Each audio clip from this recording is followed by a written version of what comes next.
In the name of Allah, the most merciful and beneficent. My dear viewers, Assalamu alaikum.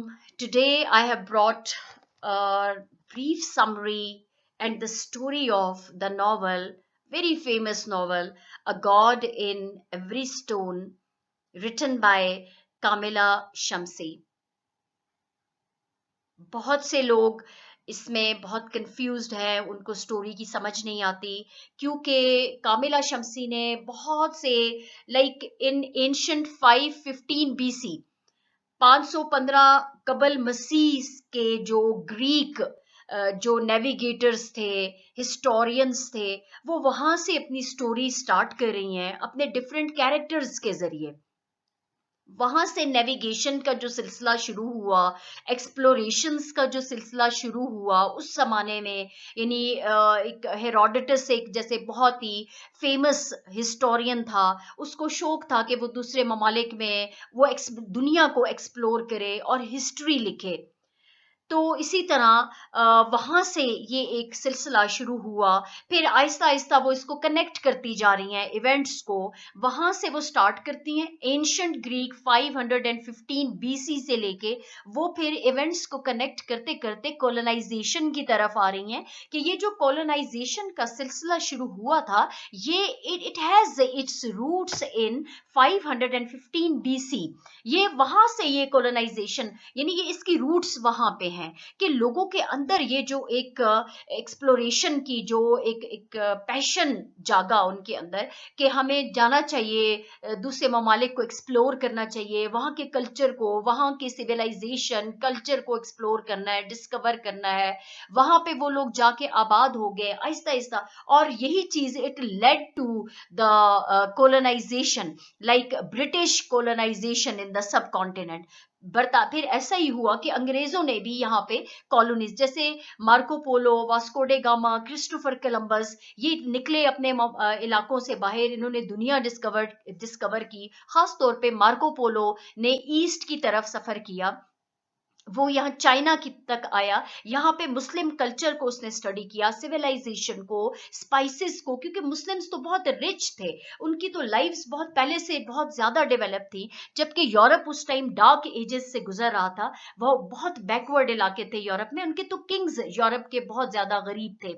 तो यहाँ से ये जो एक्सप्लोरर्स हैं, ये तमाम आइडियाज लेके वापस गए, अपने अपने इलाकों में वापस पहुंचे, और वहां पे उन्होंने ये चीजें इंट्रोड्यूस करवाई। अब किंग्स भी बहुत इंटरेस्टेड हुए कि वो जाएं, फर्दर लोगों को उन्होंने बहुत ज्यादा इनकरेज किया कि उन्हें जाना चाहिए और फर्दर एक्सप्लोरेशंस करें, और मुस्लिम्स की तरफ से मतलब बहुत सी न्यू आइडियाज लेके आए। फिर एक तिजारत का सिलसिला शुरू हो गया, और ऐसे ही ब्रिटिशर्स ने सब कॉन ईस्ट इंडिया कंपनी कायम हो गई, जो कि हमारी हिस्ट्री में बहुत हमने पढ़ा भी हुआ है। ईस्ट इंडिया कंपनी इसीलिए कायम हुई थी कि ब्रिटिशर्स ने यहाँ पे अपनी कॉलोनीज बना ली, वो यहाँ आ गए, ट्रेड पर्पस के लिए आए, और आहिस्ता आहिस्ता उन्होंने अपना रूल कायम कर लिया, यहाँ पे वो काबिज हो गए। सब कॉन्टिनेंट पे उन्होंने कितने साल उन्होंने सब कॉन्टिनेंट पे हुकूमत की। तब आके 1947 में पाकिस्तान और इंडिया अलग, वो वापस अपने मुल्क गए, और मतलब मुसलमानों की कोशिशों से ये सब कॉन्टिनेंट दो हिस्सों में डिवाइड हुआ, इंडिया और पाकिस्तान में। तो ये चीज इनफैक्ट कामिला शमसी हमें बताने की कोशिश कर रही हैं। और फिर सबसे बढ़ के वो पश्तून सोसाइटी को डिपिक्ट कर रही हैं।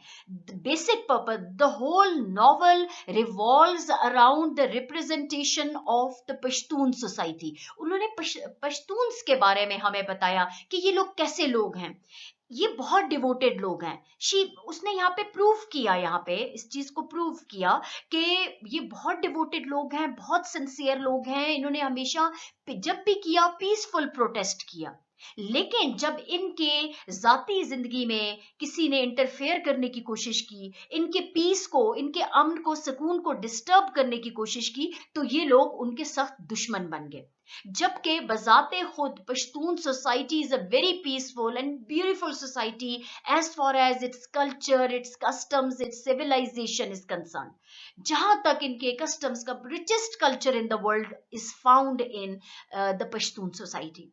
फिर कामिला शमसी ने हमें बताया कि पठान्स जो थे, इन ये बहुत लॉयल हैं, बहुत ऑनेस्ट लोग हैं। इनको फर्स्ट वर्ल्ड वॉर में ब्रिटिशर्स ने यूज किया फ्रेंच आर्मी के खिलाफ। उन्होंने फ्रंट लाइंस पे इनको लड़ाया, क्योंकि ये बहादुर कौम थी। ब्रिटिशर्स भी जान गए थे कि ये बहुत बहादुर कौम है, और इनको फ्रंट लाइन पे इन्होंने लड़ने के लिए छोड़ा। और पश्तून्स भी इतने डिवोटेडली लड़े फ्रंट लाइंस पे, इन्होंने अपनी जिंदगियां भी दी, फिजिकली भी इन्होंने ये डैमेज हो गए, सब कुछ हुआ, लेकिन ये है कि ये लोग पीछे नहीं हटे।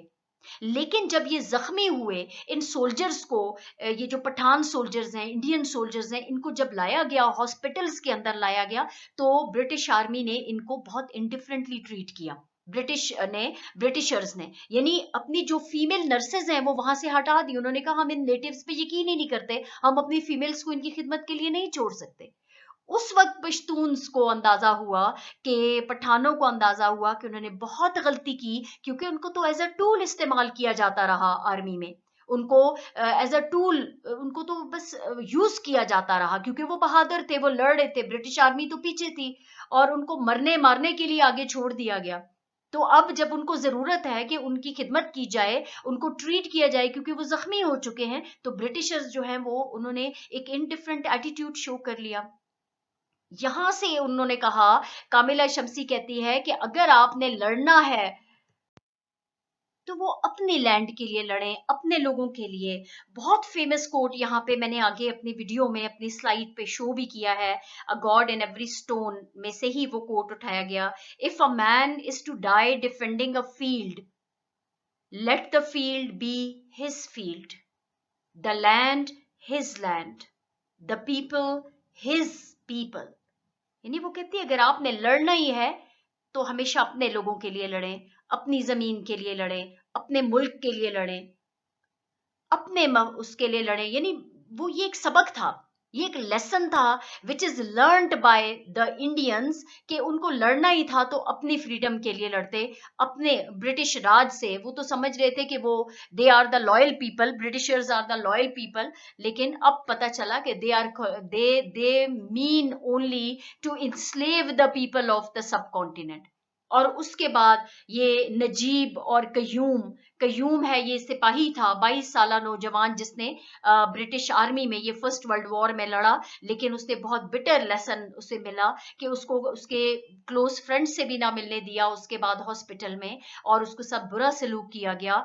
नर्सेस को वहां से हटा दिया गया कि वो पठानों पे यकीन नहीं रख रहे, या नेटिव्स पे उन्हें यकीन नहीं है, तो वो अपनी फीमेल नर्सेस को नहीं छोड़ सकते। तो इन चीजों से उन्हें बहुत ज्यादा सबक हासिल हुआ, और वो वापस अपने इलाके, अपने पेशावर में आ गया, और उसने कहा कि क्यों ना हम ब्रिटिशर से आजादी हासिल करने के लिए हमें कोशिश करें, हम लड़ें।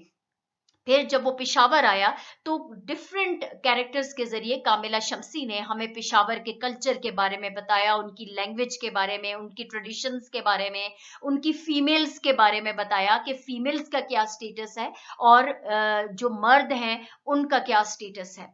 मेल और फीमेल का बहुत ज्यादा फर्क है, they are two different spheres. और ये है कि फीमेल्स के लिए क्या ट्रेडिशंस और कस्टम्स हैं, मेल्स के लिए क्या हैं। फिर उसके बाद इस्लामिक जो टीचिंग्स हैं, इस्लाम के लिए वो कितना डिवोटेड है पश्तून सोसाइटी, के पैदा होते ही उन्हें अभी अपने नाम का पता नहीं होता, उन्हें इस्लामिक टीचिंग्स उनको सिखा दी जाती हैं। डिफरेंट मदरसाज, जिन्होंने during the world war one और उसके बाद फ्रीडम मूवमेंट में मदरसाज ने क्या किरदार अदा किया, और इस्लामिक टीचिंग्स जो हैं वो कैसे फैलाई गई, उनको कैसे प्रमोट किया गया। जैसे देवबंद पेशावर के बारे में उसका जिक्र हुआ, हाजी साहब तो रंगजई का जिक्र हुआ। यानी बहुत से जो गफ्फार खान का नाम लिया गया नॉवल के अंदर, जिनकी बहुत ज्यादा खिदमात हैं इस्लाम को फैलाने में, टीचिंग, इस्लामिक टीचिंग्स को लोगों में इनकलकेट करने में, और आगे फर्दर इसको प्रमोट करने में जितने किरदार थे, ये जो हिस्ट्री में, पेशावर की हिस्ट्री में है, वो सब उनका जिक्र a God in every stone में किया गया। So we are basically told here that Pathan is the staunch believer of Islam। जहां इस्लाम की बात आती है तो पठान मरने मारने के लिए भी तैयार होता है। और दूसरी बात यह है कि ये एक पीसफुल कौम है, जब इनके अमन को कोई तबाह कर, वो कभी नहीं चाहते कि उन पे कोई रूल करे। और इसकी बेसिक वजह ये भी बताई जा रही है कि वो ये नहीं चाहते कि कोई उनकी फैमिलीज को और उनकी फीमेल्स को देखे। वो चाहते हैं वो अपने फीमेल्स और अपनी फैमिलीज के खुद जिम्मेदार हैं। और अगर कोई इंटरफेयर करने की कोशिश करता है या ये वो, और ये भी बताया गया हमें इसमें कि उनके कल्चर के बारे में बताया गया कि पठान इसलिए अपनी नजरें नीचे करके चलता है कि वो किसी की दूसरे की औरत को ना देखे। क्यों? कि कोई ताकि उसकी औरत पे भी कभी नजर ना उठा सके। बड़े खूबसूरती से पठानों की जो माइन्यूट डिटेल्स हैं, उनके कल्चर्स की, कस्टम्स की, ट्रेडिशंस की, ओपिनियन उनका क्या है, तो डिफरेंट कैरेक्टर्स के जरिए हमें पठान कल्चर और सोसाइटी को बहुत खूबसूरती से डिपिक्ट किया गया in the novel a God in every stone by Kamila Shamsie. I hope you will enjoy the story.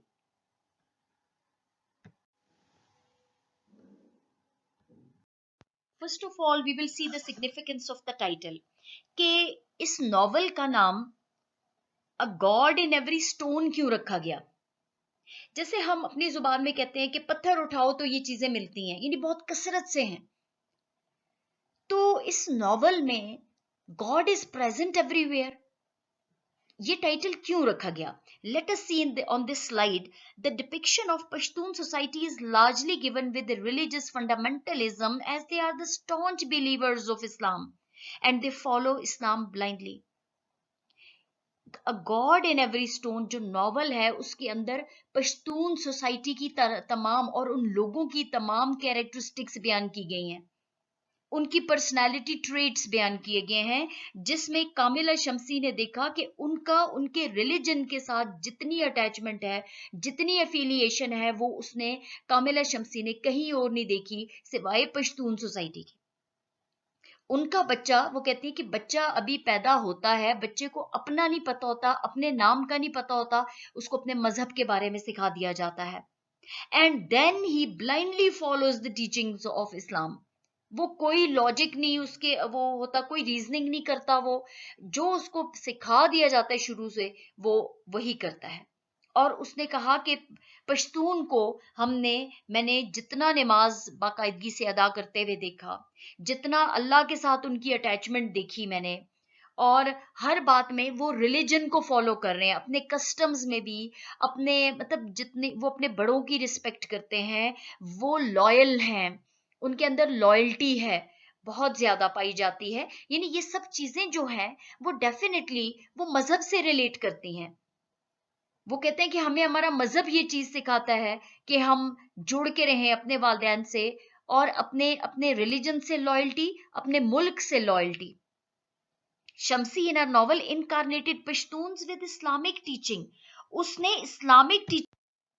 इस्लामी तालीमात से उसने पश्तूनों को एम्बॉडी मींस उसने पर्सोनिफाई किया है, which are given to them from their birth, जो पैदाइश से ही उनको सिखा दिए जाते हैं।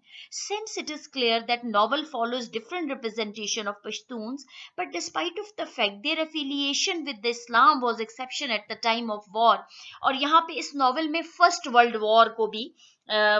वॉर के दौरान जब तमाम इंडियंस जो थे वो अंग्रेजों के बिहाफ पे फ्रेंच से लड़ रहे थे, फ्रांसीसियों के खिलाफ लड़ रहे थे, उस वक्त भी वो कहते हैं कि इस्लाम के साथ जो मुसलमानों का, पश्तूनों का जो पठान का जो इस्लाम के साथ एफिलिएशन थी, even at the time of war भी वो देखी गई। Shamsie gives them voice with reference to Islam. Shamsie ने पश्तूनों को इस नॉवल के जरिए आवाज फराहम की, लेकिन स्पेशल रेफरेंस टू इस्लाम।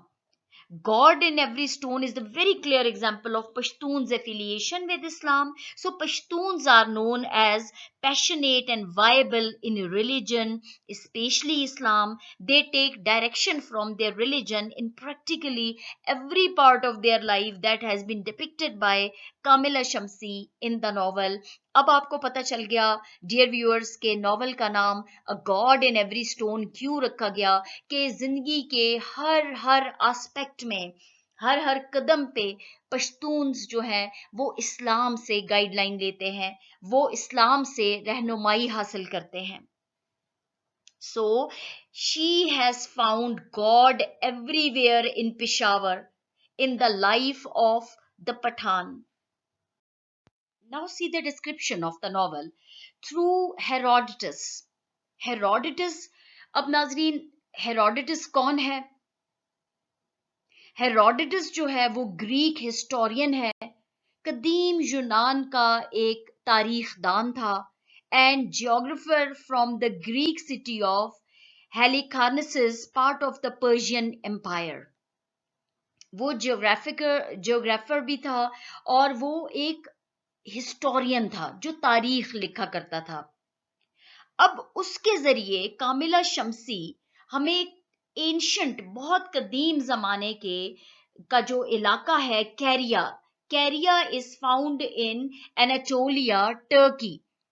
बहुत कदीम जमाने में कैरिया जो था वो टर्की का एक हिस्सा था. ये तकरीबन 515 बीसी की बात है, कबल मसीह की बात है. हेरोडोटस के जरिए कामिला शम्सी हमें बहुत पुराने जमाने के कैरिया की एंशंट हिस्ट्री के बारे में बताती है, जो एक सिविलाइजेशन थी. मिथ्स थी वहां पे लोगों की बहुत ज्यादा, और ग्रीक गॉड्स थे वहां पे. Shamsi opens her novel with Greek characters in order to introduce the ancient cultures and their multiple journeys to get the knowledge of other cultures. अब ये जो नॉवल जब स्टार्ट होता है तो उसमें बहुत से हमें यूनानी किरदार नजर आते हैं. उन यूनानी किरदारों, कदीम जमाने के जो किरदार हैं, उनके जरिए एक तो हमें कदीम जमाने की तहजीब और सकाफत का पता चलता है, और फिर उन लोगों का जो शौक था कि वो दूर दराज सफर करें और दूर दराज जाके लोगों की बी हिस्ट्रीज, उनकी तारीख और उनके कल्चर के बारे में मालूमात हासिल करें. अब हम सबसे पहले देखते हैं कि बहुत से हमारे पास ग्रीक कैरेक्टर्स हैं जिन्होंने बहुत दूर दराज सफर किए और दूसरे इलाकों के भी कल्चर, सकाफत के बारे में हमें और तहजीब के बारे में बताया. कामिला एग्जिबिट्स द नेविगेशंस ऑफ स्काइलेक्स. सबसे पहले वो हमें बताती है कि स्काइलेक्स जो था वो एक बारबेरियन एडवेंचरर था. ठीक है, उसने दरियाए सिंध के थ्रू उसने सफर किया, उसने सेलिंग की, कश्ती के जरिए वो निकला और दूर दराज इलाकों में जहां रास्ते में डिफरेंट इलाके आते रहे, उसने उसको स्काइलेक्स ने एक्सप्लोर किया, वहां की तहजीब के बारे में जाना, क्योंकि उसे शौक था दूर दराज सफर करने का और दूसरी तहजीब और सकाफत को जानने का. This instance touches upon the areas of history, migration and culture of 515 BC. 515 कबल मसीह के जमाने में जो भी माइग्रेशन हुई, लोग माइग्रेट करके गए दूसरे इलाकों में और फिर वहां जहां जाके आबाद हुए, वहां का कल्चर क्या था, ये सब चीजें हमें तारीख का पता चलता है कामिला शम्सी के इस नॉवल से. She also puts forth the culture of navigators in the ancient times. यानी उस जमाने में जो नेविगेटर्स होते थे, जो कश्तियों के जरिए, समंदर के जरिए, दरियाओं के जरिए सफर करके दूसरे इलाकों में जाया करते थे.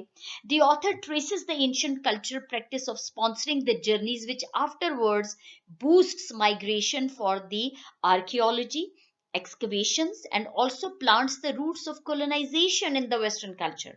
अब आप देखें, वो कहती है कि ये जो कामिला शम्सी ने हमें बताया कि ये जो ट्रेंड हुआ ना दूसरे इलाकों में जाके वहां की तहजीब और सकाफत को जानने का और फिर उनको वापस लाके अपने इलाकों में इंट्रोड्यूस करवाने का, ये नेविगेटर्स के थ्रू हुआ था, जो बहुत कदीम जमाने ग्रीक यूनान के जो नेविगेटर्स थे वो दूसरे इलाकों में, ये ट्रेंड वहां से चला था.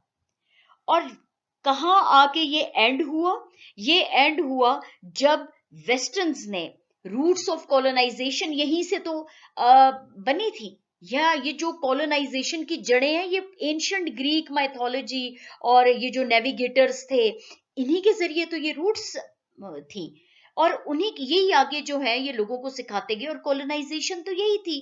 और फिर ब्रिटिशर्स आ गए सब कॉन्टिनेंट में. इन्होंने यहाँ पे अपनी कॉलोनीज बना ली, जैसे Vasco da Gama, Christopher Columbus, Marco Polo. इन लोगों ने भी दूर दराज इलाकों के सफर किए और फिर वापस अपने इलाकों में गए, और यूरोप में इन्होंने मुस्लिम हिस्ट्री को इंट्रोड्यूस कराया, मुस्लिम कल्चर को इंट्रोड्यूस कराया, और फिर यूरोप में ये पता चला, और फिर आहिस्ता आहिस्ता कॉलोनाइजेशन स्टार्ट हुई, क्योंकि ब्रिटिशर्स ने आके सब कॉन्टिनेंट में अपनी कॉलोनीज बना ली। तो वो कहती है कि ये चीजें, ये जो ट्रेंड पैदा हुआ था, ये एंशियंट ग्रीक्स जो थे, उन्होंने ये ट्रेंड स्टार्ट किया था। They were the trend setters of colonisation, क्योंकि वही जाया करते थे दूर दराज इलाकों में, वहां जाके आबाद हो जाते थे, वहां के कल्चर को देखते थे, वहां पे सिविलाइजेशन को फिर वापस जाके इंट्रोड्यूस कराते थे उसको, और इस तरह से ये ट्रेंड पैदा हो गया। Kamila Shamsi's A God in Every Stone presents all the aspects of various cultures right from 515 BC to 1930, यानी जिसमें फर्स्ट वर्ल्ड वॉर भी आ जाती है। In the beginning, the author vocalizes the curiosity of the ancient Persian culture to discover and understand the other Asian culture of the same era. The instance from the histories by Herodotus explicates curious Persian culture, which inspires the Persian king Darius I to discover the greater part of the Asia in order to understand the different cultures. अब God in every stone जो है, शुरू में जो कामिला शमसी हैं, वो Persian culture, बहुत पुराने जमाने का जो पर्शियन कल्चर है, वो उसको, उसकी क्यूरियोसिटी, क्योंकि पर्शियन कल्चर जो था, पर्शियन किंग था जिसका नाम था डेरियस वन, वो इतना ज्यादा इंस्पायर हुआ हेरोडोटस की हिस्ट्री पढ़ के। देखिए, शुरू में पहली लाइन में आपको बताया गया था कि हेरोडोटस जो था वो हिस्टोरियन था, वो कल्चर्स के बारे में लिखता था, डिफरेंट कल्चर्स, जो कि जिसने पर्शियन किंग डेरियस वन को बहुत ज्यादा इंस्पायर किया, बहुत इंप्रेस किया। अब डेरियस वन ने ये ख्वाहिश पैदा हुई, उस किंग में ये ख्वाहिश पैदा हुई कि वो एशिया का भी बहुत से हिस्से को डिस्कवर करे in order to understand the different cultures. यानी उसने, जो डेरियस वन पर्शियन किंग था, उसने हिस्ट्री पढ़ी हेरोडोटस की, जिसमें हेरोडोटस बहुत ज़ाहिर मशहूर हिस्टोरियन था, उसने डिफरेंट कल्चर्स को डिपिक्ट किया हुआ था, जिसने डेरियस वन जो पर्शियन किंग था उसको बहुत इंस्पायर किया। और डेरियस वन ने फिर कहा कि वो भी, अब उसको, उसकी ये उसने ख्वाहिश जाहिर की कि एशिया के भी बहुत से इलाकों के को डिस्कवर किया जाए, उनको एक्सप्लोर किया जाए, वहां के कल्चर्स को समझा जाए। अब इसके लिए उसने क्या किया? The greater part of Asia was discovered by the Persian king Darius one, who had wish to know where it was that the sea was joined by the river Indus, this being one of only two in the world which provides the habitat for crocodile. अब उसने बहुत सारे Asia के बहुत से हिस्सों का मुताला किया, उनको डिस्कवर किया, उनको एक्सप्लोर किया, लेकिन एक क्यूरियोसिटी उसके अंदर बाकी रह गई, और वो क्यूरियोसिटी ये थी कि ये जो दरियाए सिंध है, ये जो इंडस रिवर है, ये कहाँ जाके, ये कहाँ पे ये जाता है, और ये समंदर किसको ज्वाइन करता है। Where it was that the sea was joined by river Indus, कि कहाँ पे रिवर इंडस जो है वो समंदर से जा मिलता है। And so sent ships with men on board whom we could trust to report back truthfully. अब उसने कहा कि मैं इसके लिए कश्तियां भेजूंगा और कुछ लोगों को भेजूंगा, जो दरियाए सिंध के जरिए सफर करते हुए जाएंगे और उस पॉइंट तक जाएंगे और मुझे बताएंगे कहाँ जाके दरियाए सिंध समंदर से मिलता है। नाउ, और वो कहते हैं कि इसके लिए मुझे बहुत ट्रस्ट वर्दी लोग चाहिए जो वापस आए, वापस आके मुझे बताएं कि भाई कहाँ पे, जो ट्रूथफुली मुझे रिपोर्ट करें, ताकि मैं इसको हिस्ट्री का हिस्सा बनाऊं, इंक्लूडिंग स्काइलेक्स, अ मैन फॉर क्रिएंडा। अब उसको स्काइलेक्स पे बड़ा, चूंकि वो एक बहुत मशहूर नेविगेटर था, उसने उसको हायर किया, उसकी सर्विसेज को हायर किया। उसने कहा कि क्योंकि उसको उस पर ट्रस्ट था, स्काईलेक्स पे, उसने उस पर ट्रस्ट करके कहा कि ये एक बहुत बहुत मशहूर नेविगेटर है, समंदरों के जरिए ये सफर करता है, तो क्यों ना मैं इसको भेजूं, इसके साथ टीम भेजूं जो जाके मुझे रिपोर्ट दें। These duly set off from the city of Caspatris in the land of Pectaic. उन्होंने कैस्पेट्रस से अपना सफर स्टार्ट किया। देन डेविड बेवर, a scholar, has noted that, ये बाद में एक हिस्ट्री हमें पता चली दैट कैस्पेट्रस से उन्होंने सफर स्टार्ट किया, लेकिन वो स्कॉलर ये कहता है कि Caspatyrus was written as Caspapyrus by the later Greek writer Hecatois, and both the names seem to have been misspelling of Pescapirus, a known Greek spelling of the name of Peshawar. अब आप देखिए कि यहाँ पे ये link कैसे पिशावर से link हो रहा है, ये पश्तून हिस्ट्री से हो रहा है, कल्चर से हो रहा है. Skylax is presumed to have started by sailing east along the Kabul River and turned south after its confluence with the river Indus River near Attock. अब ये ख्याल किया जाता है कि स्काइलिक्स ने काबल रिवर के साथ साथ मशरक की तरफ उसने सफर शुरू किया और फिर उसके बाद वो जनूब की तरफ मुड़ा, अटक के करीब इंडस रिवर के साथ वो उसने वहां पे आके वो अटक के करीब जहां पे इंडस रिवर है वहां वो पहुंच गया. The Indian soldiers fight for the British rule with valor. They feel proud to exhibit their bravery. This cultural tenet is evident in the bravery and the honor of Indian army. Now, this cultural tenet, that is this cultural belief, opinion, is evident in the bravery and the honor of the Indian army. Vivian says, there was that one an Indian who won the Victoria Cross. कहते हैं कि फिर वो आ जाती है first World war की तरफ कामिला शमसी और कहती है कि ये कल्चर जो पश्तून कल्चर है ये हमने फर्स्ट वर्ल्ड वॉर में देखा, बहुत एविडेंटली इट वाज क्लियर कि इंडियन आर्मी में बहुत सारे पश्तून्स भी थे जो लड़ रहे थे. विवियन स्पेंसर एक इसी नॉवल के अंदर एक कैरेक्टर है, शी इज अ हिस्टोरियन, वो भी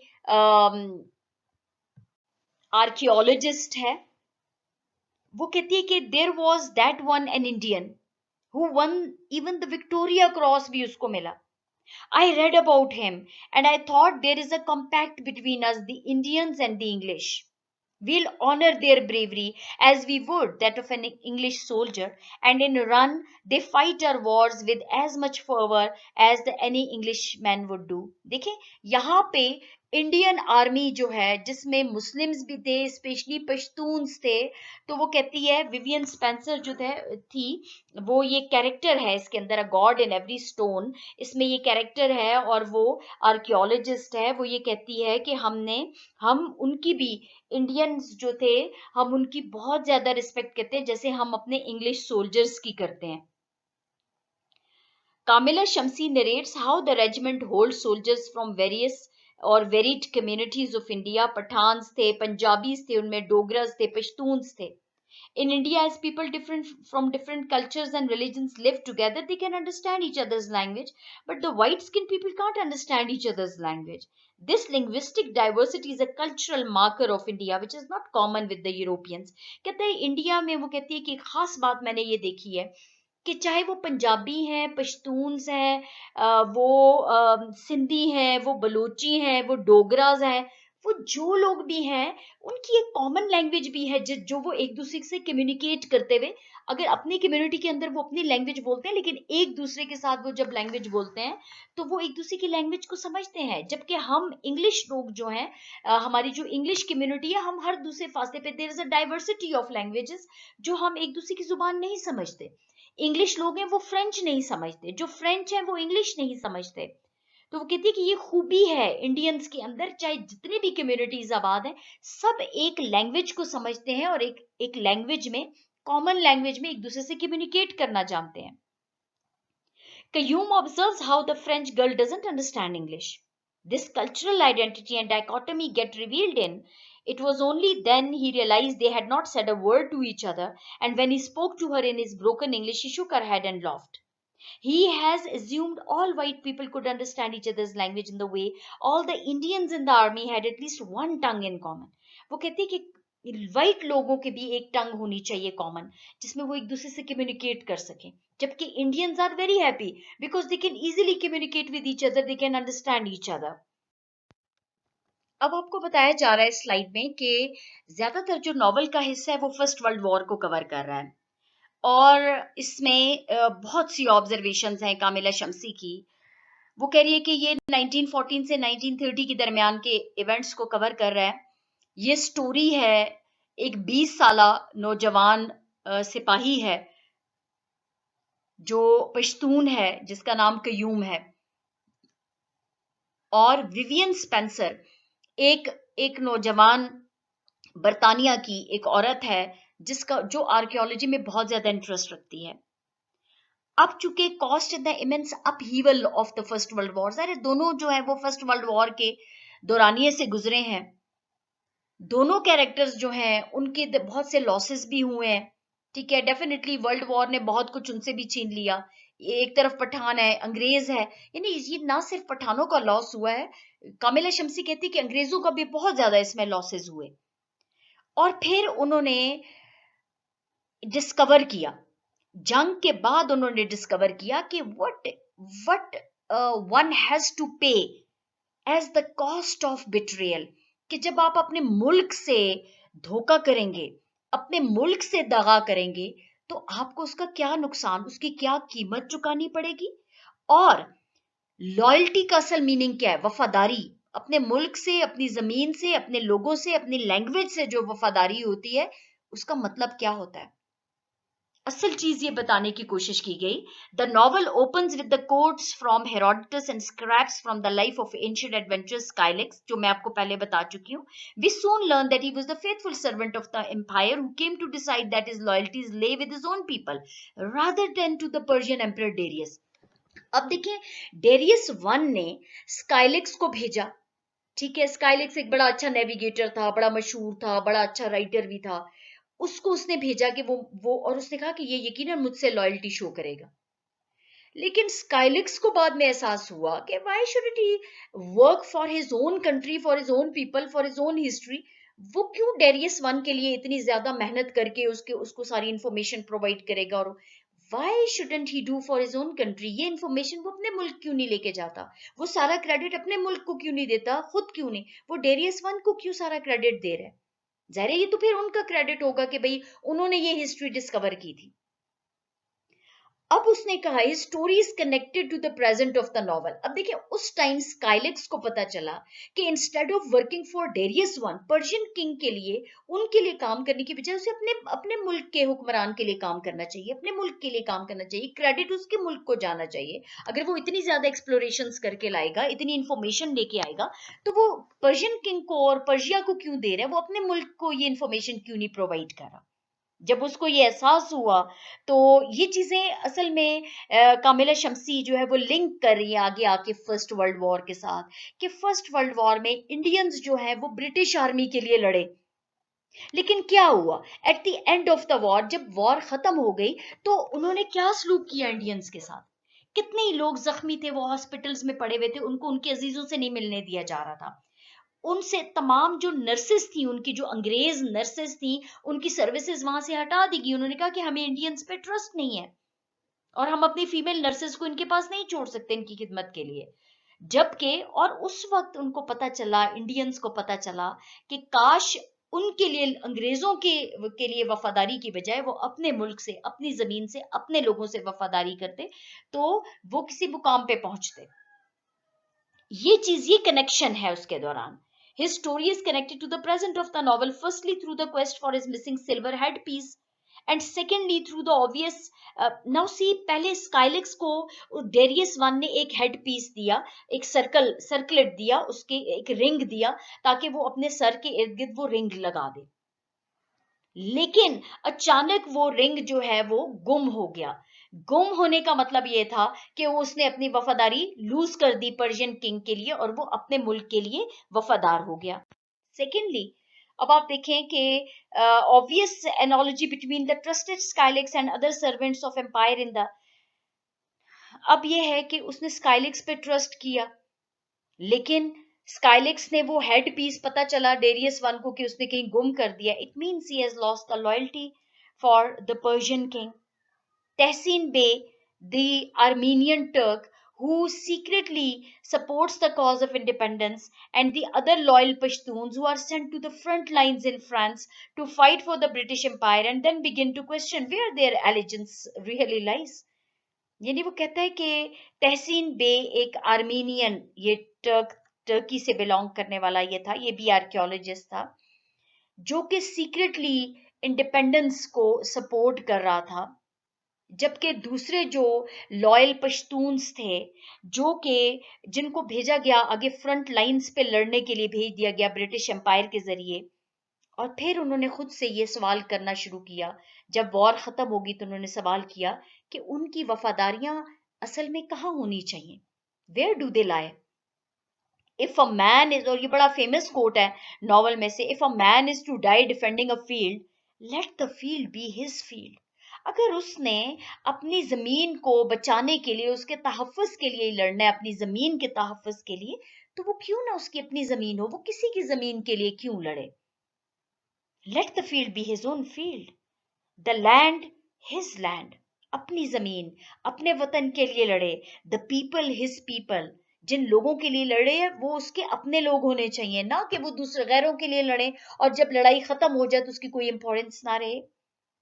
It is Skylas' lost silver circlet, symbol of imperial patronage, which brings Tessin Bey and then Vivian to India and finally connects all the characters as Vivian inspires her Indian protege Najib to continue the search.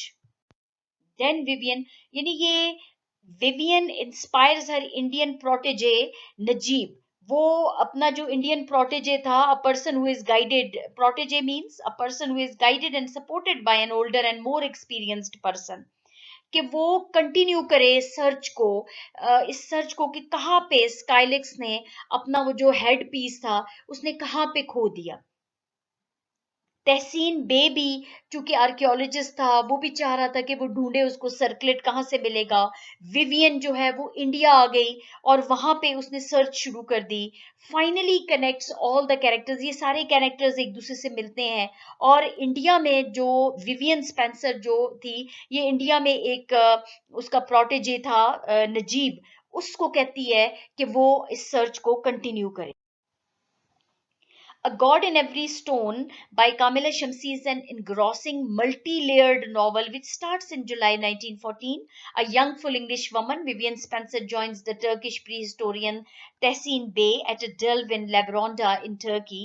Tehsin, a companion of her leathers, has known Vivian since she was a now see, Tehsin Bey इसको Turkey में मिला Vivian को, और Vivian के और उसके थोड़े से बचपन के ही कुछ मरासम भी थे, ये बचपन से एक दूसरे को जानते भी थे।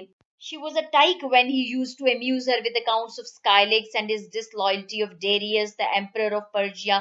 अब आप देखें कि हमें कैसे स्काइलेक्स की स्टोरी का पता चलता है कि तहसीन जो है, जब विवियन स्पेंसर उससे मिलती है तो वो से कहता है कि याद है कि बचपन में मैं तुम्हें स्टोरी सुनाया करता था, स्काइलेक्स एक नेविगेटर था, उसको डेरियस वन जो पर्शियन किंग था उसने भेजा, और वहां वो गया और नेविगेशन करता हुआ वो गया, लेकिन वो वापस नहीं आया, उसने डेरियस वन को कोई इंफॉर्मेशन नहीं दी।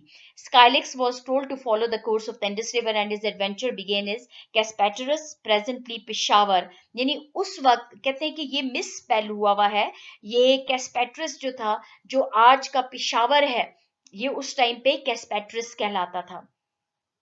In Shamsi's adaptation, Darius gave his subject a silver circlet as a token of his regard. At the point when Skylax's kin, the Carians, defied the Persians 20 years after the fact, Skylas agreed with his compatriots. The circlet vanished and its rediscovery has turned to Tehsin's holy grail. अब ये हुआ कि 20 साल के बाद जब स्काइलिक्स का एक कजन था, उसका एक रिलेटिव था जिसका नाम कैरियन था, उसने उसने ही डिफाइड द पर्शियंस, उसने चैलेंज किया, पर्शियंस को जब चैलेंज किया तो स्काइलेक्स ने उसका साथ दिया, ना कि पर्शियन किंग डेरियस वन का, जबकि डेरियस वन ने तो उस पर ट्रस्ट किया था, उसको बड़ा खूबसूरत वो हेड सर्कलेट दिया था, as a token of regard दिया था, लेकिन स्काइलेक्स ने एट द एंड किसका साथ दिया, अपने कजन का साथ दिया, अपनी फैमिली का साथ दिया, जब उसने पर्शियन किंग को चैलेंज किया। और कहते हैं कि ये लॉयल्टीज हैं। कामिला शम्सी हमें बताना चाह रही हैं कि ये लॉयल्टीज होती हैं, and it should be defended. ये जो लॉयल्टीज हैं इनको हमें डिफेंड करना चाहिए। वो कहते हैं ना कि जब आप लड़ना चाहें तो अपने लोगों के लिए लड़ें, अपनी जमीन के लिए लड़ें, अपने मुल्क के लिए लड़ें, ना कि दूसरों के लिए। तो यही हुआ कि एट द एंड आपको पता चलता है कि आपकी असल लॉयल्टी किसके साथ है। Now Vivian shares his energy for antiques, and their fellowship quickly goes to an affection that is unexpectedly shortened by the First World War. ये तहसीन बे और विवियन स्पेंसर, चूंकि दोनों इनका इंटरेस्ट एक होता है आर्कियोलॉजी में, तो ये एक एफिलिएशन भी डेवलप कर लेते हैं, फीलिंग्स भी इनकी डेवलप हो जाती हैं। लेकिन क्या होता है कि soon after there was First World War आ जाती है, जिसमें वो सब थोड़ा सा खत्म हो जाता है। Subsequent to coming back to London, Vivian fills in as VAD, that is ventricular assist device. So both are now she says that she goes back to London. Her burgeoning romance, like जो very starting, very beginning, at the sprouting budding romance जो था, and her naive worldview are shattered by the outbreak of World War One, when she returns to England and the grim routine of nursing victims from the war. और वो फिर war में, जंग के दौरान वो नर्सिंग करती रही, जो कि जख्मी होते थे उनके लिए खिदमत करती रही। while Tehseen proceeds with the archaeological work, जबकि तहसीन बे जो है वो अपने काम से ही आगे बढ़ना शुरू कर देता है। He sends her family a postcard where he makes reference to that he yearns to go to Peshawar to see the hollowed coffin of Kanik Shah.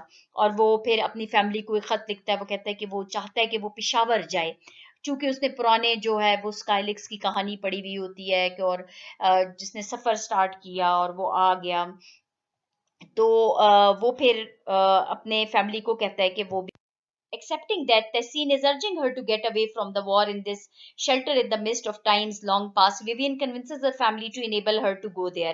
अब विवियन भी अपनी फैमिली को कन्विंस करती है कि वो उसे भी पेशावर जाने की इजाजत दी जाए।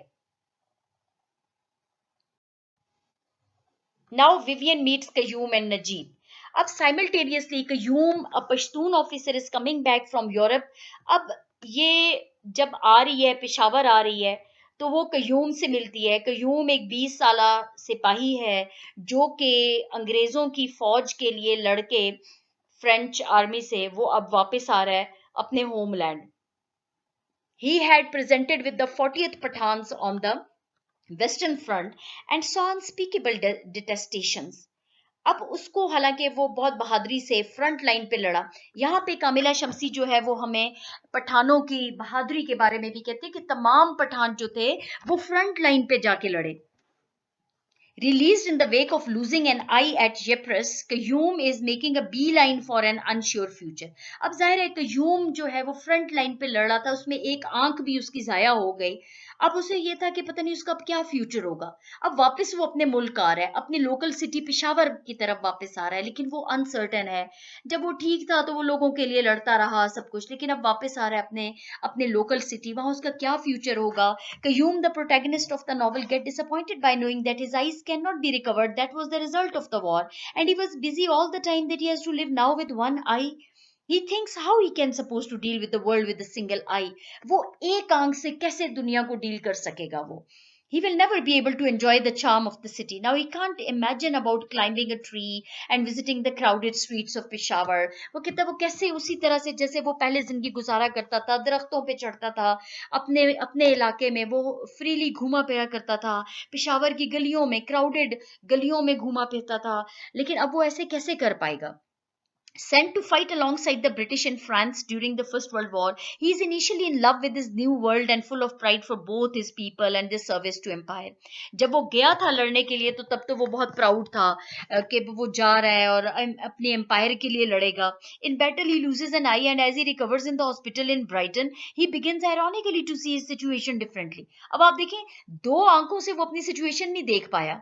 कामिला शम्सी कहती है कि जब दो आंखें थी तो वो गया अंग्रेजों के लिए लड़ना शुरू कर दिया, और जब उसकी उसने एक आंख खो दी, हॉस्पिटल में उनको बुरी तरह से ट्रीट किया गया, इनडिफरेंटली ट्रीट किया गया। अंग्रेजों ही ने उनको ट्रीट किया बहुत अजीब तरीके से, उनकी सर्विसेज को भी ना देखा, तो उसको उसके कजन से ना मिलने दिया। तो ये सब चीजें जो है वो कहते हैं कि तब उसने, अब चूंकि उसकी एक आंख थी लेकिन उसको समझ आने लगी, वो सिचुएशन को देखने लगा कि उनके साथ हुआ क्या है। At first, he is overwhelmed by gratitude that the British are looking after him. Their empire is like the great light of the chandelier in his hospital, where the king was the silver dragon, one single claw bearing the weight of smaller dragons, glass lotus flowers, a star of mirrors. Now, but the situation was different. Slowly, however, he senses something darker. All the young nurses are withdrawn from carrying duties to Indians because natives can't be trusted with our women. वो कहते हैं कि हमें कहा गया कि तमाम nurses की सर्विसेज को हटा दिया गया हॉस्पिटल के अंदर से. उन्होंने कहा इन लोगों पे, ये जो नेटिव्स हैं, इंडियंस जो हैं, इन पे हमें बिल्कुल ट्रस्ट नहीं है. Next he is forcibly denied access to his best friend and then lied to. उसका बेस्ट फ्रेंड उससे मिलने आया तो उसको ना मिलने दिया गया. When he eventually returns to India, he is full of anger. He remains torn, however. वो तो बिल्कुल ही टूट चुका था जब वो इंडिया वापस आया. His strongest sense of loyalty is still to the members of his brigade who are fighting in Europe. He feels ashamed of himself for being injured, and he is alarmed by the radicalization of his friend Kalam, now back in India and working with the Turks to overthrow the British. As he tries to recover from a loss even greater than that of his eye, he learns to remove his blindfold and turns away from the path of revenge and blood feud and towards the cause of non-violent struggle.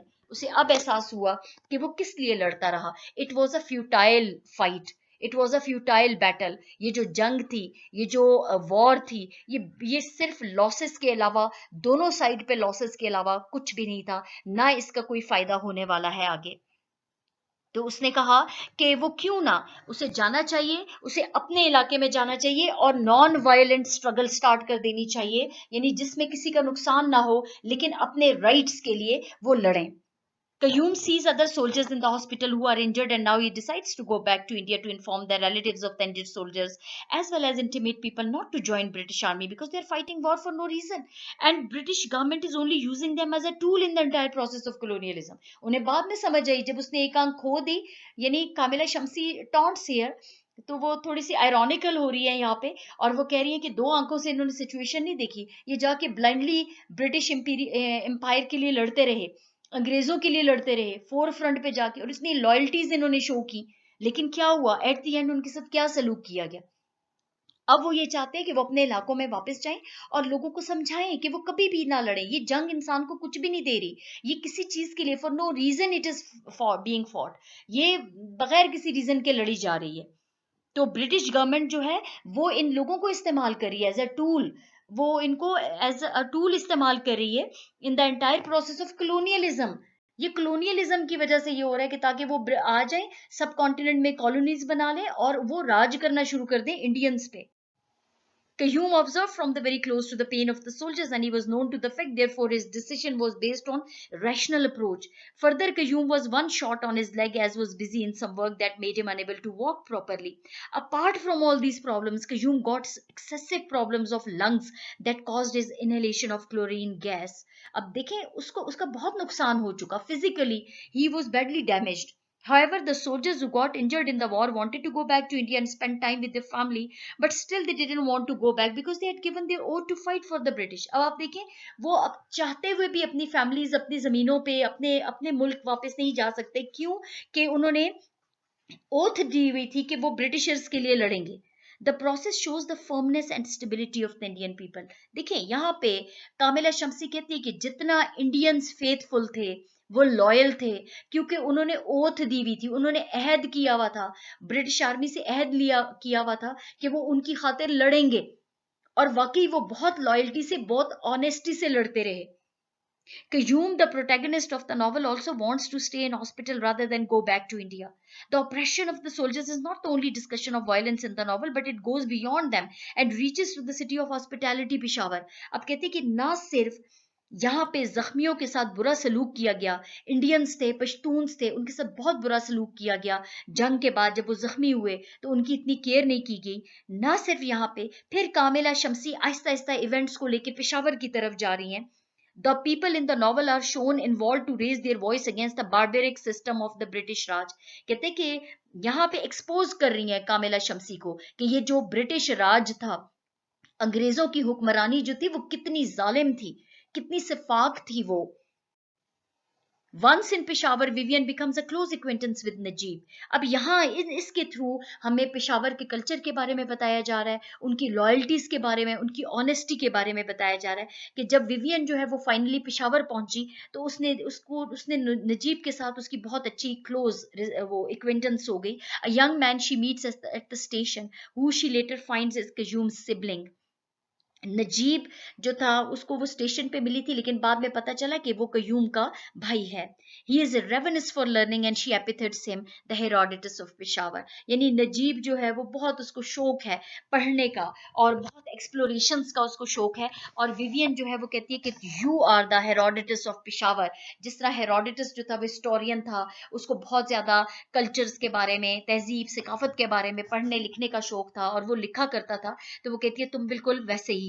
While showing him the historical backdrop of the area, past and other things, and explores in olden times, वो उसको पेशावर के बारे में तमाम history बताती है कि कैसे एक्सप्लोरेशंस हुई, एक्सकवेशंस हुई, खुदाइयाँ हुई, वहाँ से पुराने ज़माने के ग्रीक गॉड्स, स्टैचूज और स्टूपाज और ये सब चीज़ें मिली. After a short time, Najib is longing for a profession as national right hand in the nearby exhibition hall. फिर नजीब जो है वो उसने अपनी ख्वाहिश जाहिर की कि वो करीब का जो एग्जीबिशन हॉल है जिसमें तमाम कल्चरल चीज़ें रखी हुई हैं, वो चाहता है कि वहाँ पे वो as a guide काम करे. Vivian feels a fondness with old Peshawar when a Buddhist kingdom, wherever a voyager looked, there was the Buddha, cut again and again into and around the wide open, during a time when the general population of this district had the vision to discover the God in each stone. अब आप देखें कि यानी पुराना जो culture था वहाँ पे, यहाँ पे भी significance of the title is highlighted. वो ये है कि उसमें ये बताया गया हमें कि जहाँ भी ये जो voyagers आए, ये जो नेविगेटर्स आए, इन्होंने खुदाइयाँ की, इनको बुद्ध मत के आसार मिले कि वो लोग अपने रिलीजन से कितने ज्यादा अटैच थे. In Peshawar, she likewise feels associated with Tehseen, to whom she composes each week. However, she never hears once more from him. It is just when Vivian comes back to London that she knows about his destiny. Now, subsequently, Vivian Rose observes the culture of Peshawar, wherein education is restricted to mother tongue and religious books. Further, she also observes that this education is redundant, but as it is compelled by culture, Najib attains his classes with the Molvi. अब देखिए यहाँ पे हमें पेशावर के culture के बारे में भी बता रही है. यानी विवियन स्पेंसर जो है वो नजीब के साथ, चूंकि उसकी क्लोज एक्वेंटेंस है, वो फ्रेंड है उसकी, तो उसके जरिए पेशावर के कल्चर, रिलीजन, उनके रहन सहन के तरीकों के बारे में पता चल रहा है. अब उसे नजीब के बारे में पता चला कि नजीब जो है वो क्लासेस किससे ले रहा है, मौलवी साहब से. अब Najib points out the futile process of education compelled by culture. अब यहाँ पे हमें ये भी बताया जा रहा है कि जबरदस्ती उनको मौलवियों से पढ़ाया जा रहा है, और maulvis have that like backward knowledge of the things. यानी वो पुराना जो उनको उनके अंदर इनकलकेट किया गया था वो आगे ट्रांसफर करते जा रहे हैं without any logic, without any reasoning. The maulvi doesn't care as long as I take him his money every month. वो कहते हैं कि मैं मौलवी को कोई परवाह नहीं है कि वो क्या सिखा रहा है, क्या कर रहा है. I don't like to waste my father's money, but my brother says as long as I use that time to learn it isn't wrong, and I don't learn anything from the maulvi. से मैं कुछ भी नहीं सीख रहा हूँ. यानी वो जस्ट आता है, वो पढ़ाता है, वो just tell me to recite the holy Quran, recite करते जाओ.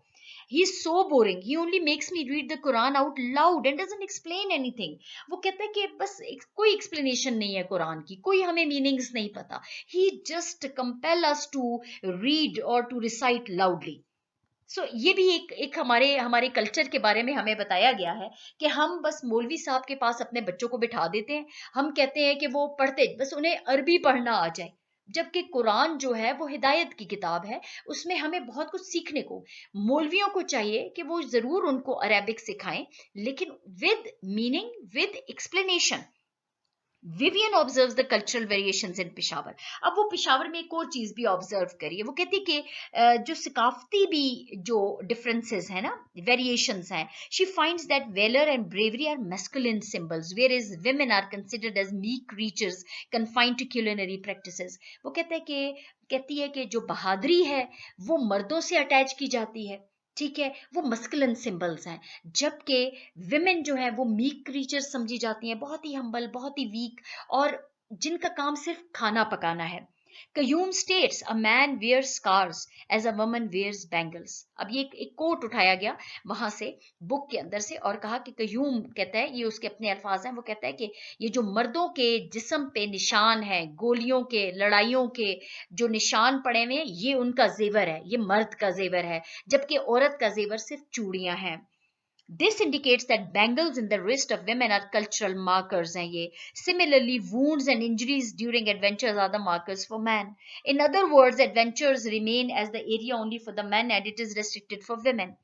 Indian cultural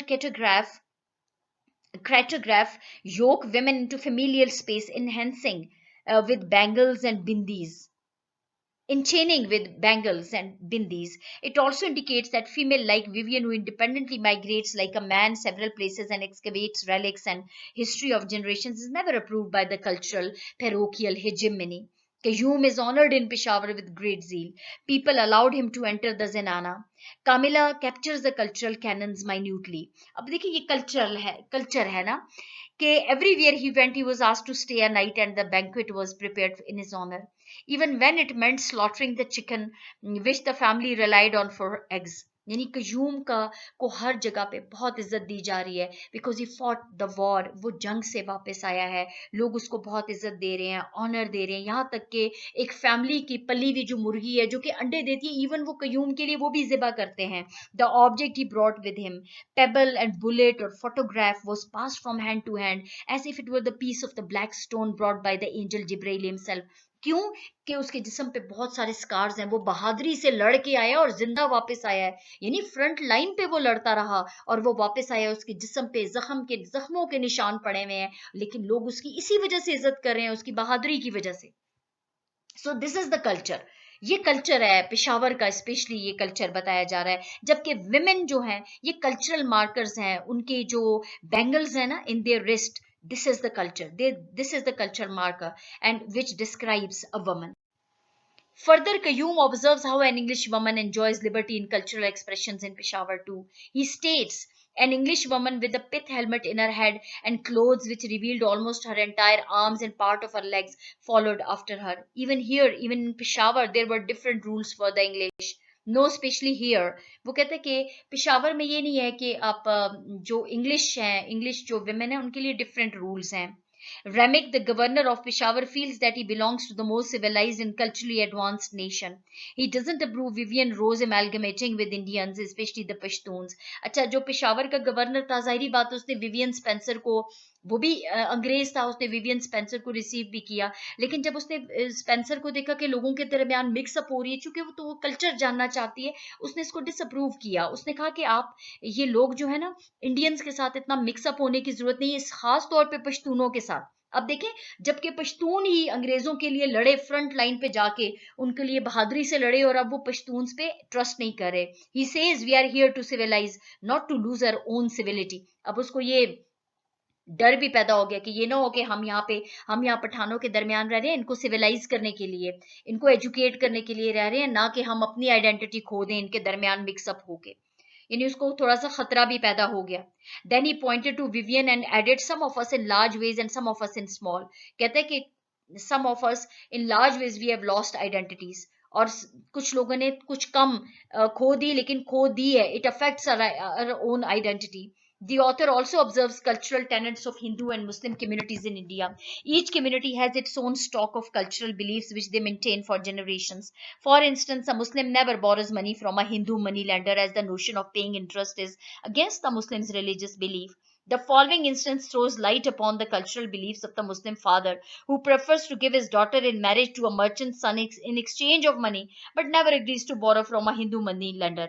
कहते हैं कि कुछ ऐसे कल्चरल बिलीव्स हैं, कुछ ऐसे प्रैक्टिसेस हैं जो कि कल्चर ने हमारे अंदर डाल दिए हैं और हमने उनको हर हाल में पूरा करना है.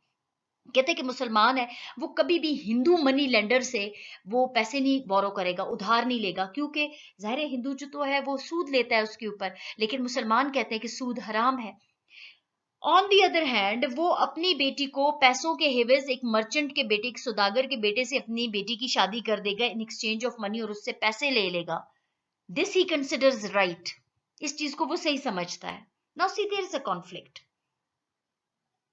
The man with the long tailed turban was in debt and refused to borrow money from any of the Hindu money lenders because his piety would not allow him to accept the idea of paying interest. So he would come to an agreement with one of the prosperous merchants. In exchange for the money, his infant daughter would be married to the merchant's sons when she was of age. यानी अपनी छोटी सी बच्ची, अभी वो इस as की भी नहीं हुई शादी की, लेकिन वो उस सुदागर के बेटे से उसकी शादी करने के लिए बिल्कुल तैयार है. The Pathans in Peshawar follow cultural constraints by marginalizing women into familial fixties. The women also follow cultural compulsions willingly. और कहते हैं कि पेशावर में औरत के लिए cultural constraints हैं जो उनको बुरे नहीं लगते. They willingly follow them. औरत को पसंद है ये constraints.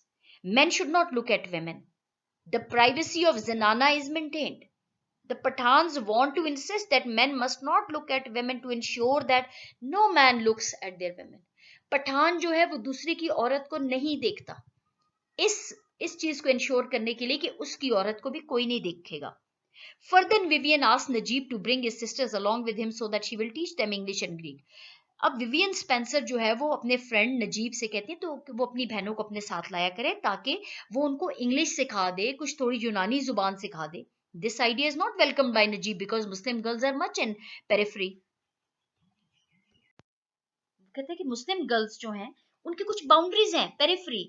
Muslim girls are much in periphery. They are in boundaries. The following snippet of conversation throws light upon the cultural differences between the women of the West and the East. Miss Spencer, they are girls. यानी जब Vivian Spencer उसको कहती है कि तुम अपनी बहनों को लाओ तो वो कहता है miss Spencer, they are girls, वो तो लड़कियां हैं. और स्पेंसर कहती है what do you think I am for heaven's sake. कहते फिर तुम मैं क्या हूं, मैं भी तो औरत हूं, तुम मुझे क्या समझते हो, यू आर इंग्लिश.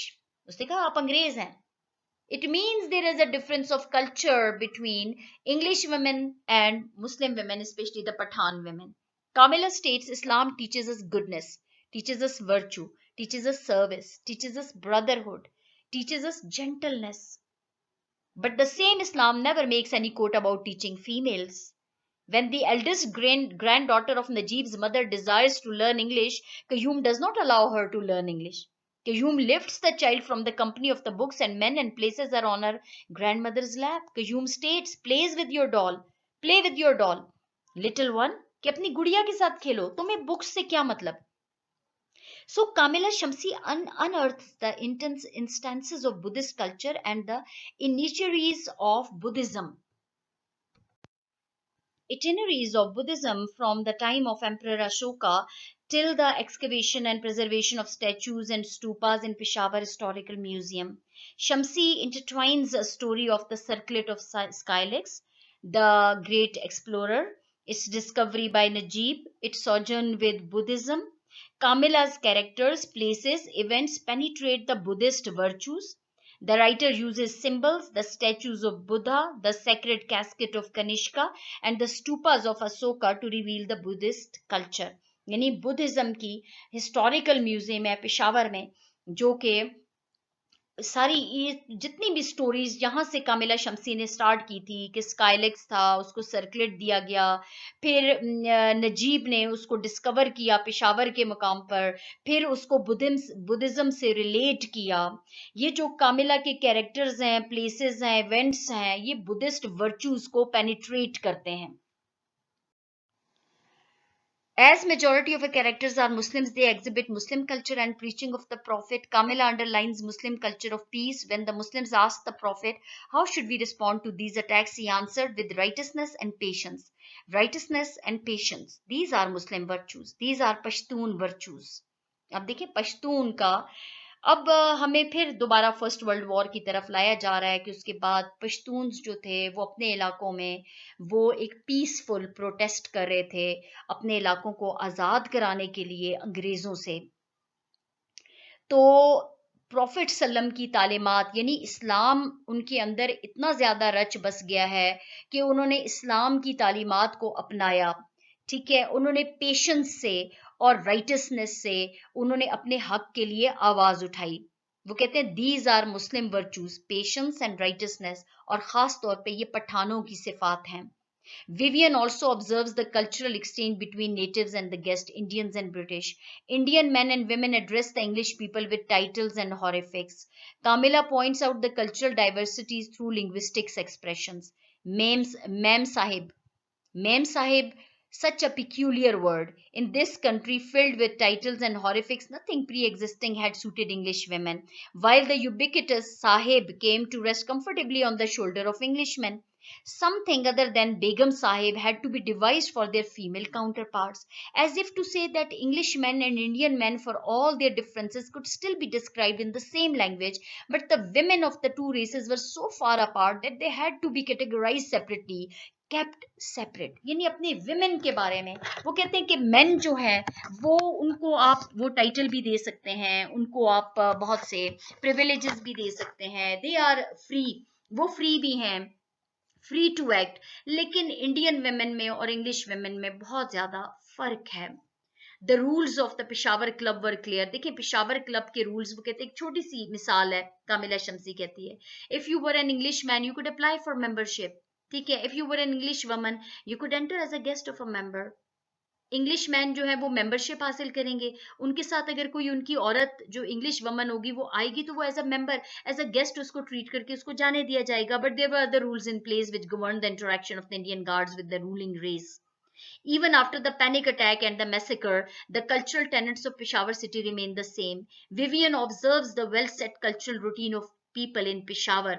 यानी बहुत ज्यादा पठानों पे अटैक्स भी किए गए, उनका कत्लेआम किया गया जब भी उन्होंने अपने लिए आवाज उठाई, पीसफुल प्रोटेस्ट करने की कोशिश की. लेकिन फिर भी विवियन स्पेंसर ने एक चीज ऑब्जर्व की, वो कहता है कल्चरल रूटीन को, वो कहती है कि कभी कोई इनकी चेंज नहीं कर सका. The smells of cooking meat, calls of traders, variety of turbans, it was all as before, but even so something was for off kilter. वो कहती है कि इनका ट्रेडिशन वही है, इनके कल्चर्स वही है, इनका खाना पकाना वही है, कोई चीज भी इन लोगों को चेंज नहीं कर सकती, कुछ भी, यानी ऑफ किल्टर नहीं है, आउट ऑफ रूटीन नहीं है, आउट ऑफ ऑर्डर नहीं है. So he says that to conclude, Kamila Shamsi's A God in Every Stone documents the Greek, Hindu, Buddhist, Muslim, and Western cultural setups from 515 BC to 1930.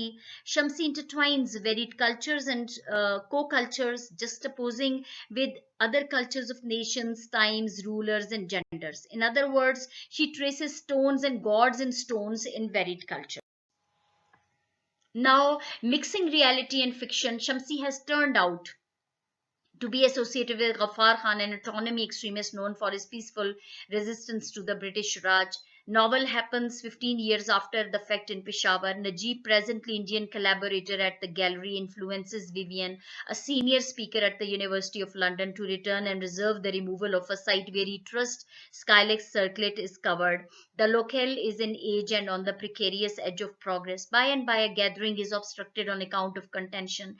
This time it is the British government's merciless concealment of unarmed demonstrators. The slaughter in the street of storytellers on 23rd April 1930 demonstrated crucial in the peaceful battle to drive the British out of the Indian subcontinent. फिर कामिला शमसी हमें ले आती है किस्सा खानी बाजार में एक पठान जो थे वो आप बैठे हुए थे, कहवा पी रहे थे वो, और गपशप लगा रहे थे जब उन पे बहुत ही जालमाना तरीके से हमला किया गया और उन सबको बहुत ब्रूटली उनको मार दिया गया. Shamsi sees that British assessed the loss of life to be 30, while the neighborhood Congress asserted it was upwards of 125. यानी उन्होंने तो कहा कि 30 लोग मारे गए हैं, लेकिन it was 125. The monstrosities are distinctively depicted by Shamsi and an intense token of the carnage of later unrest. With regards to realms, Shamsi proposes history frequently rehashes itself. There is an epic quality to A God in Every Stone. Shamsi starts with a romantic tale and envelopes an assortment of subjects including war, imperialism, patriotism, sexual orientation, prehistoric studies, while never being instructive. Vivian's abhorrence for the burqa, for instance, is uncovered through well put incongruity when she is compelled to camouflage her Britishness.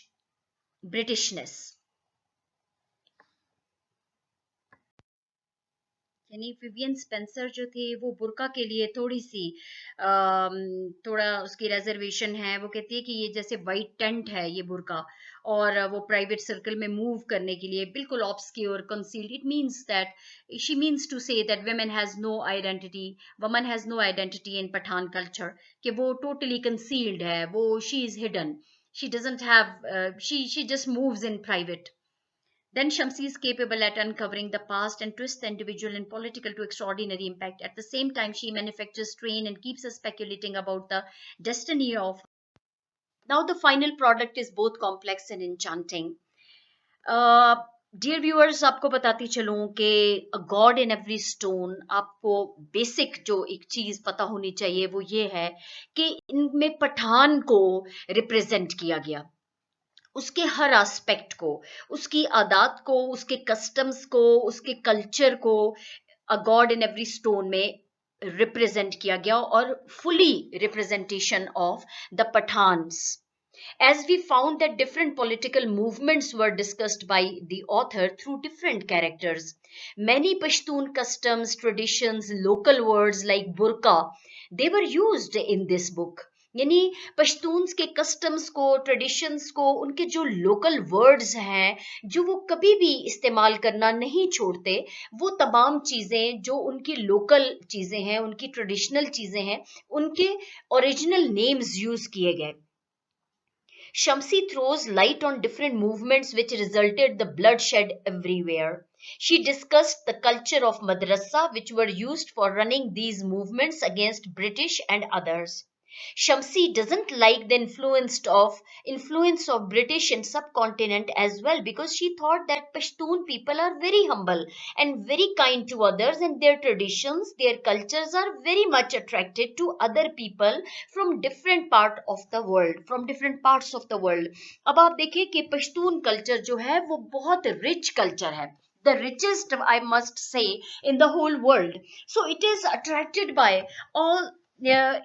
All the people are attracted towards this culture, and they are very peaceful people. That's why Kamila Shamsi clearly condemns the British Raj over subcontinent, especially the brutal treatment of the Pathans. Due to these armed people, their peace is going to be affected, because Pashtun never like stranger in their homeland who watch their families and females. सबसे ज्यादा उसने कहा कि पश्तून्स को ये बात बुरी लगती है जब उनके ऊपर कोई रूल कर रहा हो, उनको सबसे ज्यादा बुरी चीज ये लगती है कि उनकी फैमिलीज और उनकी जो फीमेल्स हैं उन पे कोई आंच ना आने पाए. So Shamsi shows that Pashtun are very peaceful people, but when someone tried to affect their peace, they became very hard enemy for them. यानी वो खुद बहुत पीसफुल हैं, लेकिन जब कोई उनकी पीस को, उनके अमन को, सुकून को डिस्टर्ब करने की कोशिश करता है, फिर वो बहुत सख्त दुश्मन भी हैं. As we saw that many British people were killed in that tribal areas because they were not familiar with that area. Author also shows that Pashtun could do everything for their guests, and they don't like someone chant or say something about their guest. जब उनके यहाँ कोई मेहमान भी जाता है तो वो बहुत मेहमान नवाज लोग हैं, और अगर उनके मेहमानों के बारे में कोई बात भी करता है तो वो उससे भी दुश्मनी करते हैं. She also shows that Pashtun never fought against Muslims brother that we found in Turk war. यानी टर्की की जंग में हमने देखा कि पश्तून जो है वो कभी अपने मुसलमान भाई के खिलाफ नहीं लड़ेगा. The depiction of Pashtun society is largely given with religious fundamentalism, as they are the staunch believers of Islam and they follow Islam blindly. Shamsi in her novel incarnated Pashtuns with Islamic teachings which are given to them from their birth. Since it's clear that novel follows different representation of Pashtuns, but despite of the fact their affiliation with the Islam was exception at the time of war. उन्होंने देखा जहां उनके मुसलमान भाई हैं तो वो उनके खिलाफ नहीं लड़े, उन्होंने उनको नुकसान नहीं पहुंचाया. So this is their belief in Islam, because they follow Islam blindly. They loved their Muslim brothers. Shamsi gives them voice with reference to Islam. God in every stone is the very clear example of Pashtun's affiliation with Islam. Pashtuns are known as passionate and viable in religion, especially Islam. They take direction from their religion in practically every part of their life. The depiction of two characters. अब देखिए यहाँ पे दो और characters के बारे में हमें इस नॉवल में बताया गया। हाजी साहेब तौरंगज़ई यूटिलाइज्ड मदरसाज को उन्होंने यूटिलाइज किया, while Ghaffar Khan set up school so as to teach Pashtuns. Haji Sahab Torangzai's genuine name was Fazle Wahid. He was conceived in Charsata and was against radical school of thought. Shahid Siddiqui follows history of Haji Sahib Torangzai. In the wake of finishing his religious instruction, he returned to his town and began living there. It shows that Haji Sahib Torangzai was the strict follower of Islam and he devoted his entire life to serve Islam, and his services resulted to motivate other Pashtuns towards the teachings of Islam. In the religious teaching, it was explicit that Deoband school of thought has inspired Pashtuns during the colonial period, and it was consistent in the entire period, as the current period is explicit with the same practice. The novel narrates the same stories of Deoband school, which are explicit in the entire novel. A defining moment in his life was his visit to Deoband, where he was hailed by Pakhtun under studies. Deoband school of thought inspires Pashtuns that flourish their lives. Shamsi gives voices to Pashtuns in the entire novel with reference to religion, because Pashtuns sincerely participating in every span of life because of one reason, that is their religion, Islam. Motivating them to behave sincerely and interact with people sincerely, the novel brings the discussion about well-known Islamic scholars who inspired Pashtuns, particularly they are named. It was here that he met Sheikhul Hind, that is Mahmudul Hassan, who was a youthful and dynamic instructor at Deoband. अब आप देखें कि Islamic teachings के लिए मदरसास भी कायम किए गए, स्कूल्स भी कायम किए गए, और बड़े बड़े उलमा जो थे उन्होंने यहाँ पे इस्लाम को फैलाया। उनसे इंस्पायर हो के आगे फर्दर मदरसास कायम किए गए, फर्दर लोगों ने इस्लामिक टीचिंग्स पर फोकस किया, उस पर तवज्जो दी और उसको और आगे बढ़ाया।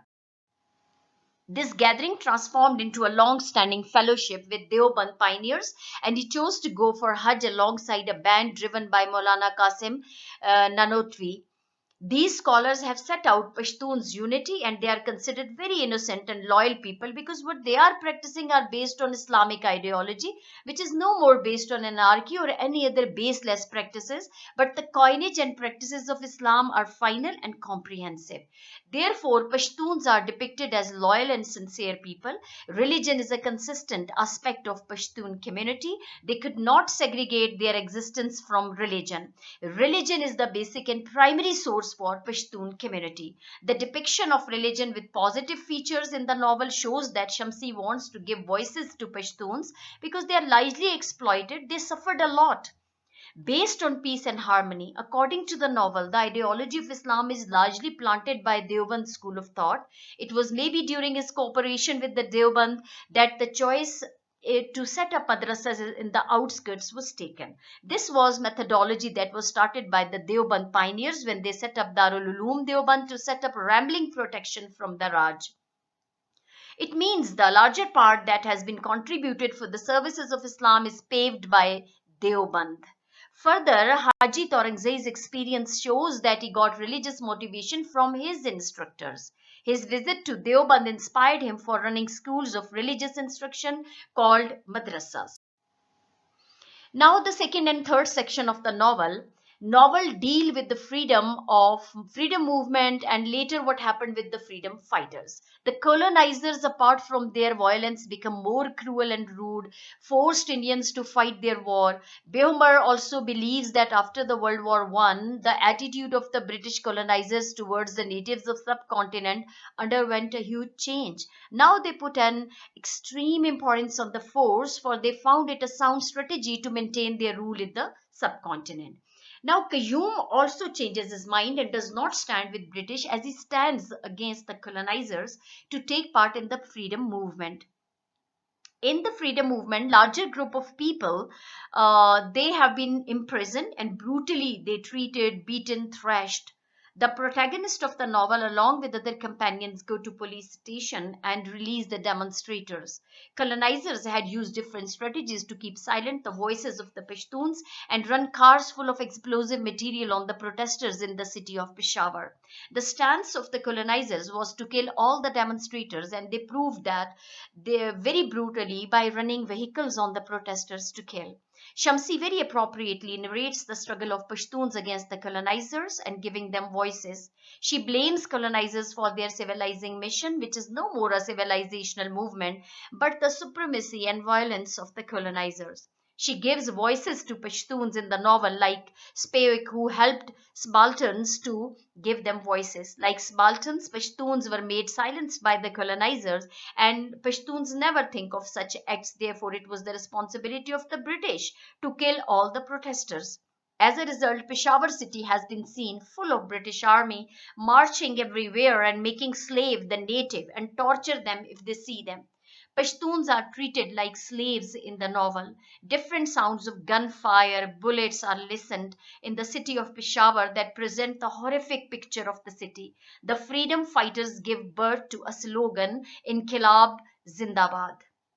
अब सेकेंड और third sections of the novel में जिस तरह से पश्तून्स को ट्रीट किया गया, हालांकि वो पीसफुल प्रोटेस्टर्स थे, पुरअमन एहतजाज कर रहे थे ब्रिटिश राज से, वो नहीं चाहते थे कि ब्रिटिशर्स उन पे रूल करें, उनकी फैमिलीज को और उनकी जो डेली लाइफ है उसमें इंटरफेयर करें, तो वो बहुत पीसफुली प्रोटेस्ट कर रहे थे जब ब्रिटिशर्स ने उनको बहुत जालमाना तरीके से, सिफात तरीके से उन पे गाड़ियां चढ़ा दी, एक्सप्लोजिव व्हीकल्स जिनमें बॉम्ब थे, वो गाड़ियां उन पे चढ़ा दी और उनको बहुत बुरे तरीके से, जालमाना तरीके से मार दिया गया, उनकी आवाजों को दबा दिया गया। जबकि कामिला शमसी ने इनकी अपने नॉवल के जरिए a God in every stone Pashtuns को एक आवाज दी कि वो बहुत पीसफुल प्रोटेस्टर्स हैं, जबकि उन पे बहुत जुल्म किया गया, उन्होंने हमेशा बहुत सफर किया, बहुत मुश्किलात से गुजरे। The British Army opened fires on the armless Pashtuns in the city of Peshawar. The moment the freedom fighters raised the slogan Inqilab Zindabad, the British soldiers shower bullets over them, which kill large number of Peshawari people who were fighting armless without any planned strategies. On seeing this situation, Qayyum suddenly thinks about all those soldiers at the Vipers who were mistreated by the English just because they would favor the revolutionaries. In this context, Qayyum feels ashamed of himself because he participated in the World War I.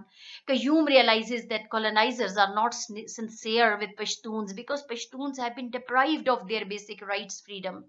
The novel is full of violence, as it has been observed from the text that Pashtuns have been kept marginalized and oppressed through different tactics, but Shamsi very appropriately represented the true picture of Pashtuns and gave them voice.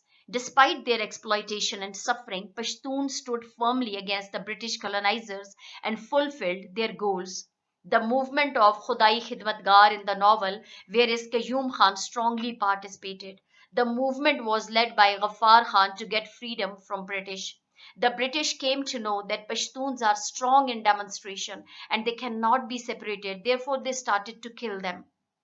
British Army ran vehicles over the demonstrators, and the ground where the demonstrators have raised their voices against the colonizers is now full of blood, where majority of people have been killed. The ground is seen with dead bodies, blood, and scattered shoes. The city of Peshawar is in panic, where the city is sounded with the sounds of bullets. Even Pashtuns are not given an opportunity to get away their dead bodies from the place. British troops were chasing the people like thirsty hounds, and the protagonist Qayyum seek asylum in brothels somewhere in Peshawar.